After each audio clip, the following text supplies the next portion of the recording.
How to put the same song on multiple Instagram stories. Hi everyone, welcome to the channel. This is Rose. I'm here to guide you on how to put the same song on multiple Instagram stories. Watch the video till the end. And without further ado, let's dive right into the video. First of all, launch Instagram app on your device.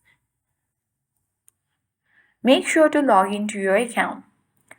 Now head to your history at top left corner of the screen and you can choose any of the photos or videos from your media section or simply select camera.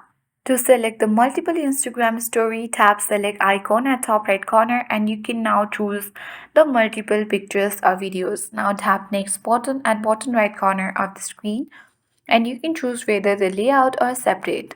So let's choose separate and head towards the music icon at top right corner of the screen. You can choose from the For You section or you can simply browse.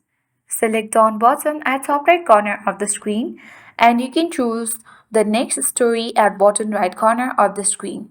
For this, also you can choose the same music and now you can repeat the process for the third post as well. In this way, you can simply select the next button at bottom right corner of the screen and choose your story and select your button. And this way you can successfully put the same song on multiple Instagram stories. I hope this guide was helpful. If it was, then do like, share, comment, and don't forget to subscribe. Thank you for watching and see you in the next video.